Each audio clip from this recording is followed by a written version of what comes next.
Hello everybody, I'm Captain JK. Welcome to my channel. Today I'm going to talk about the biggest accident in aviation history. This will be the first episode of what I'm going to deal with regarding aviation accidents. Unlike other routine documentaries, I'll try to go more into them from an airline captain's point of view.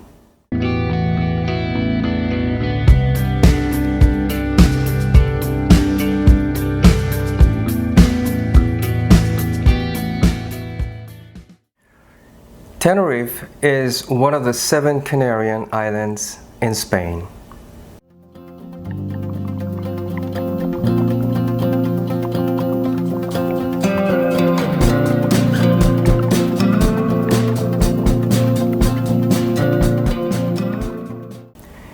Now, let's get into the Tenerife airport.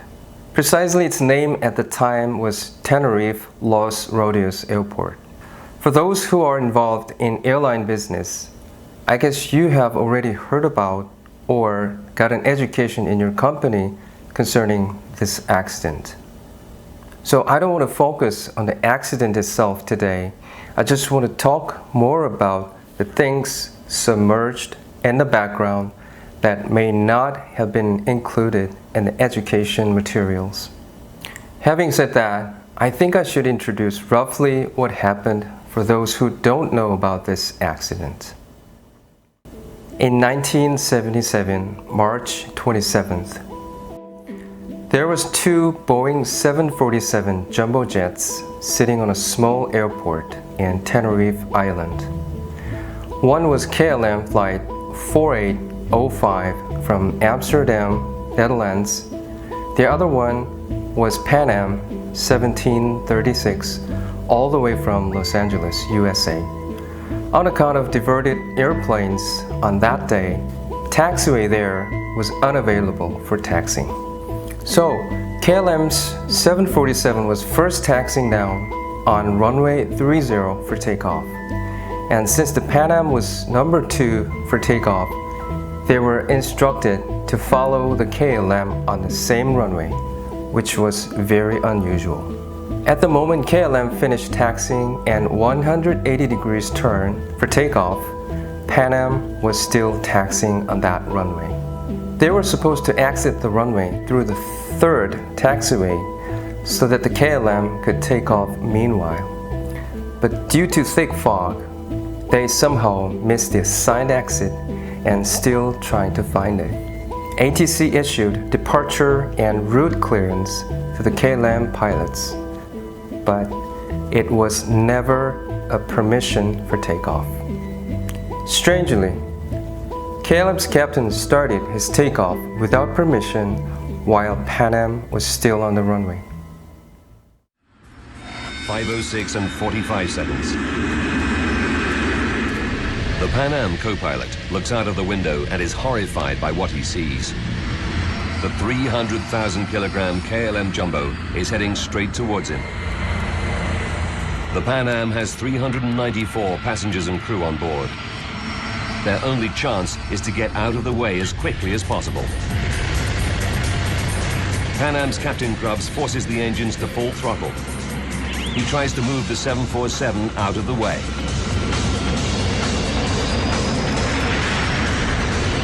I heard the engines rev, and we made a really hard, sharp left-hand turn. But it's too late. 5:06 and 50 seconds. The KLM smashes into the American Jumbo at 290 kilometers per hour. Deadliest accident in history happened like that. Today, I've got 8 what-ifs on my own after watching several documentaries of investigation. And I've added some personal opinions based on my 26-year of flying career. Let's get into them. What if number 1? What if they didn't divert? The KLM flight 4805 with 248 souls on board and PanAm 1736 carrying 396 people including crew members. They were headed to the same airport called Gran Canaria, Spain, but they were informed that a bomb was exploded in that airport, so they had no other options to choose but diversion. That was how they ended up in Tenerife. What if number 2? What if they diverted somewhere else? Let's see what it's like being in Tenerife North Airport. It's located near Mount Teide, a part of Tenerife Forester Park, with elevation of 632 meters or 2,073 feet. The airport has sometimes weather issues like low clouds or fog. It was a small airport with a small ramp for small jets, so air traffic controllers had almost no experience of big jets, let alone Boeing 747s. And the runway centerline light was unserviceable on that day. Also, only 2 controllers were on duty because it was Sunday.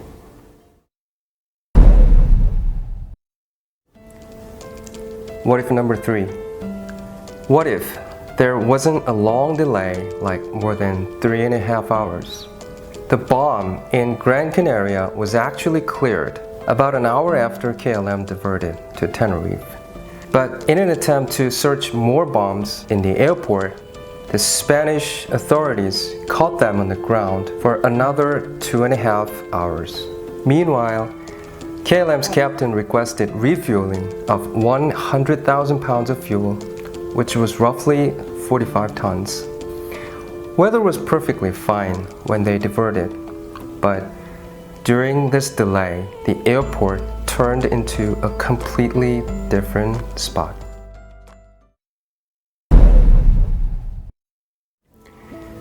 What if number 4? What if there was no time pressure? Time pressure for ATC.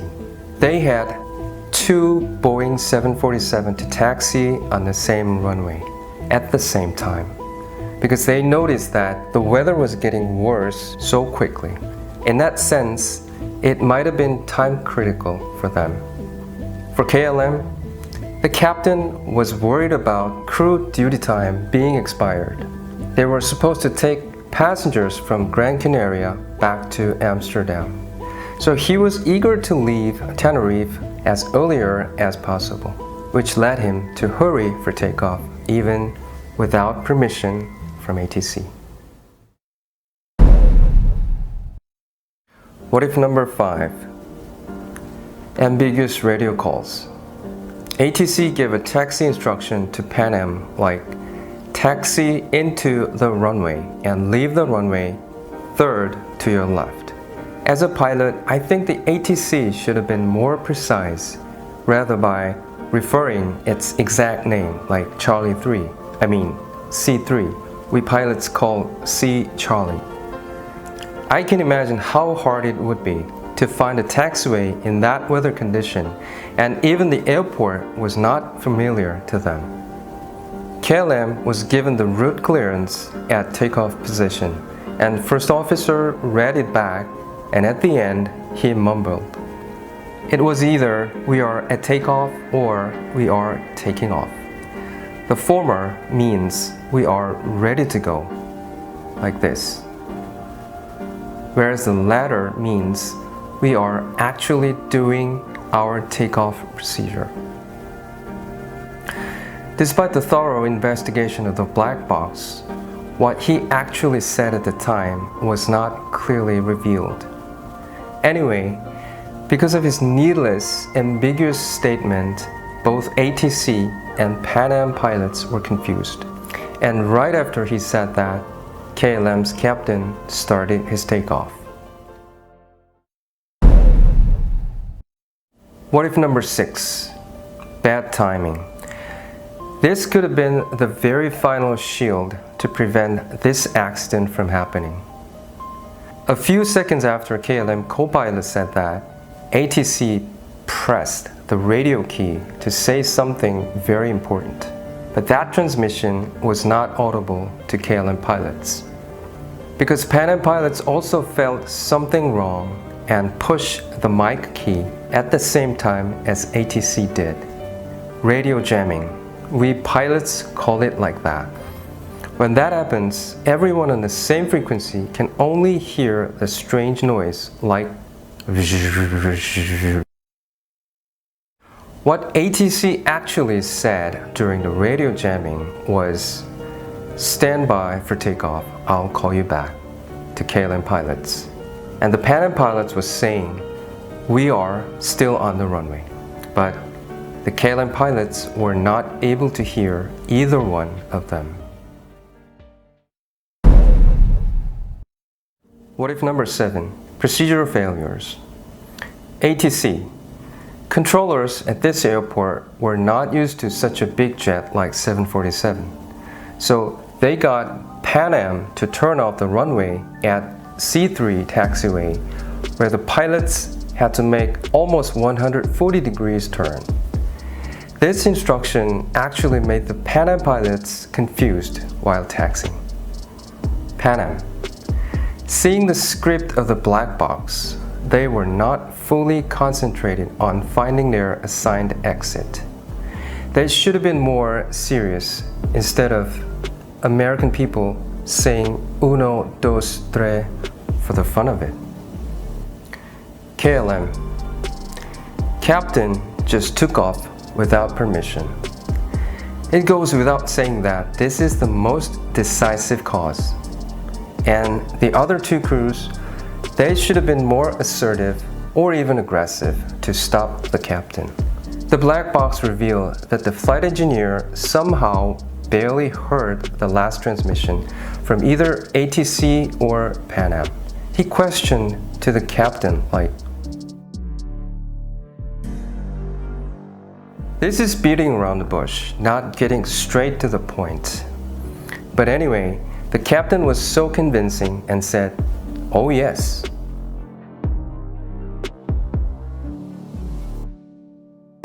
If only the flight engineer shouted like,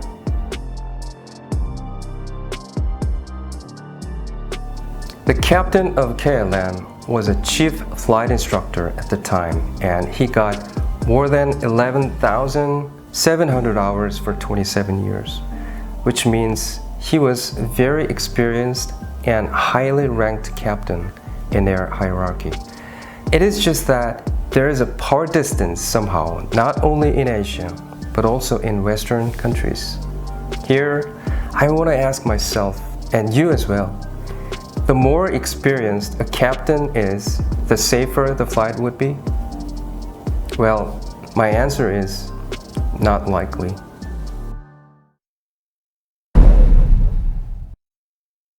What if number 8? Let's see the moment of impact. The KLM 747 has careered into the PanAm, slicing off the upper deck. After the impact, the KLM crashes further down the runway.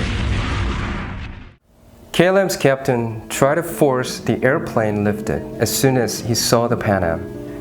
And it actually lifted off so that the nose gear didn't hit the PanAm.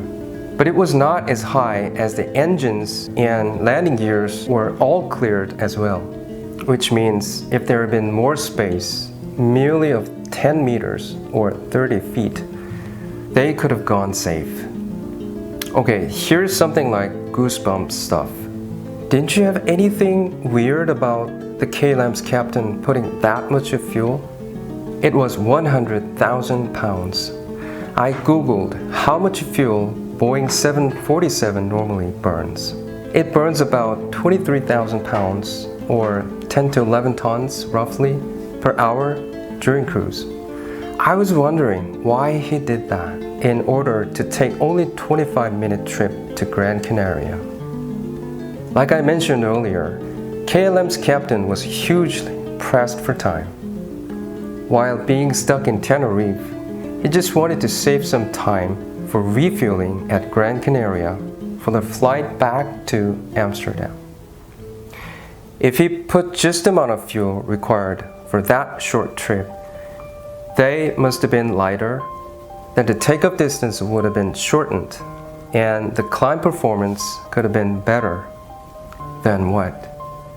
They might have gotten that extra 10 meters of height to survive.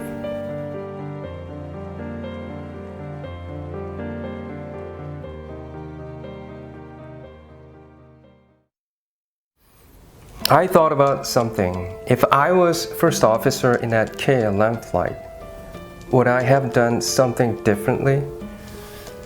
When I was first officer like 15 to 20 years ago, I had many occasions that I found captains doing something wrong. But instead of being assertive, I was kind of hesitating to say something. Things have changed a lot.